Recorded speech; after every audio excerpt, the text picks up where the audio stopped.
My friend used juju to snatch my husband, thinking my husband was rich. Now, I got married to this man 3 years ago, and this lady and I have been friends for 9 good years. We went to the university together. We practically served in the same place because we were so close. We were like sisters. I met my husband during youth service. My friend has been in the center of our relationship because we practically served together. So she knew when he was toasting me and everything. Now, my husband comes from a well-to-do family. Now, we started dating, and shortly after our NYC, we got married. I was already doing social media and business, so I had my own money, but my husband was rich. He even bought me a car as a wedding present. After our wedding, we went to an African country for our honeymoon. We went to Namibia, and it was so beautiful. I was always updating my bestie about our date, about everything we were doing. I was practically telling her everything that was happening because I was so happy. So she saw my husband buy me a car during our wedding. She saw him pay for the honeymoon. She didn't really know what was happening inside the house. Now, my husband came from a well-to-do family, but my husband has a very bad habit of not saving money at all. He can squander money. My husband is like a rich boy. He didn't really work hard for his money, even though he works, but his father practically handed riches over to him. So because he gets money easily, he doesn't know how to save. He doesn't know how to... He keeps lavishing money and spending money anyhow. And me, I am the type that saves. From the money my husband has lavished on me alone, I have saved over 20 million naira. And aside that, I have my own personal money. So there comes a time where he had a serious issue with his family over this saving thing, and they practically cut him off. They cut him off the company, they cut him off his account. They practically left him with less than 5 million naira in his account. And for somebody who is responsible, 5 million naira can last a whole year if you are responsible and if you invest in it. But my husband squandered that money within 2 weeks, thinking the family is just playing with him. When his family cut him off, I was a little bit angry, but I was happy because they are going to teach him some level of responsibility. Instead of my husband to pick up some money, start saving, start doing something, he already has ideas in company. He already has clients who are even calling him. He can do something to prove to his family that yes, I can work. But no, he decided to be lazy. I literally started catering for the house, buying foodstuffs and everything. My husband squandered his 5 million naira in clubs within 2 weeks, and I was not there. Now, this happened 7 months into our wedding, and before all of this, we had already planned a South African trip. Everything was paid for.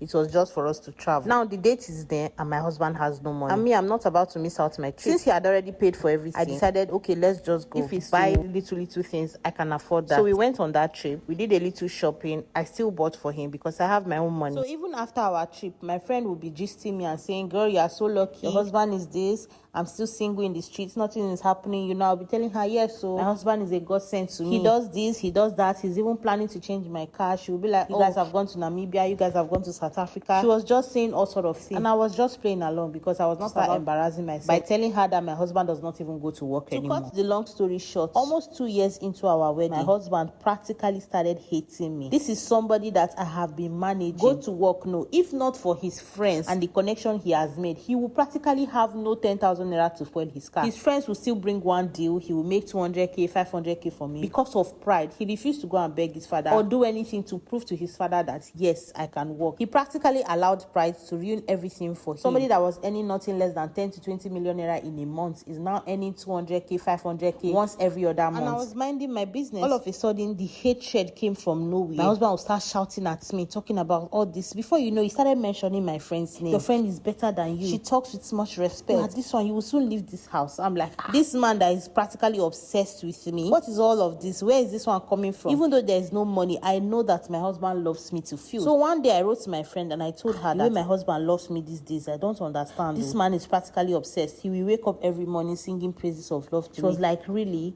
Oh, you are so lucky. Immediately I told her that thing. In fact, that was the first time my husband raised his hands on me. It was as if the rope she used in tying him was not tight enough. She went back to tie him again. I was suspecting that she did something, but I didn't want to believe it because of how close we were. So after laying his hands on me, I went to my parents' house to stay there for a few days because I just wanted everything to cool off. Not knowing my friend went to my matrimonial home to spend 3 days with my husband. We have solar in the house. We have Wi-Fi 24/7. There's electricity. She's never going to suspect that my husband is broke. He only needs to buy fuel in his car and move around. My mom is a very spiritual person, prayer warrior. When I was with her, I explained everything to her and she told me that my friend was in my husband's house and she did not lie. Now, I have CCTV in my home, but I didn't see any clip of her in my house. Obviously, my husband deleted them. I didn't even see any clip of her duration. But immediately I got to the house, I asked my gate man, maybe my friend came. He said yes. So I already knew what was happening and I didn't want anybody to poison me. So I told my husband that I was leaving to my parents' house again for another 1 month so he can have all the time with his new girlfriend. He was surprised why I said that, but he didn't ask me any questions. Obviously, my husband was being jazzed. It was too obvious. And that's my friend. I know her too well. She's a very petty little fellow. I know how she behaves. Being with her for 9 years, I know the extent she can go for things she wants. So I decided I'm leaving this marriage for them. Somebody that I'm feeding, you want to come and snatch. So I left the house for another 1 month. I went to my parents' This time around, she came to stay. I came back and I met her in the house. She told me that my husband doesn't want me, that I should pack and leave. I said, that's exactly what I came to do. But Sha allowed me to spend the night. I drove out and I bought food for myself. After eating, I settled down to arrange everything that I had. I packed my bags. I carried my favorite pot because I bought it. It was so beautiful. I carried some things that I knew I needed. I called my sister's husband to come and help me move because my car cannot carry everything. The next day he came peacefully and quietly. I told my friend, bye, enjoy your marriage. So I left that marriage with over 50 million naira in my account that my husband had given to me in the past. And I had my own money. Even before I got married to that man, I had over 7 million naira in savings. I was doing just fine. So I decided to start getting a visa to leave Nigeria. So about 5 months after that, I got a visa to one of the European countries. I'm sharing this story because just few days ago, my friend messaged me and started raining curses at me. That it would never be where we allowed her to snatch nonsense. A broke man who doesn't have money. She's the one feeding him. She's the one doing You are raining curses at me. After everything you did, you had the audacity to be cursing me. Now me, you they curse you, snatch husband. As I'm sharing this story right now, I have not even spent up to 2 weeks in the new country I just relocated All to. This while, I've been seeing comments online. I beg, oh, this mamona, no let us snatch nonsense. My friend has actually snatched nonsense. The only time that she's going to ever recover or enjoy in that marriage is if my husband return back to his senses and go back to his family. And by that time, maybe the juju would have cleared in his eyes. And he will send her packing. As for me, I have left that beautiful marriage for them. Stop sharing the sweet things that is happening in your marriage. If you must share bad news so your evil friends will stay away.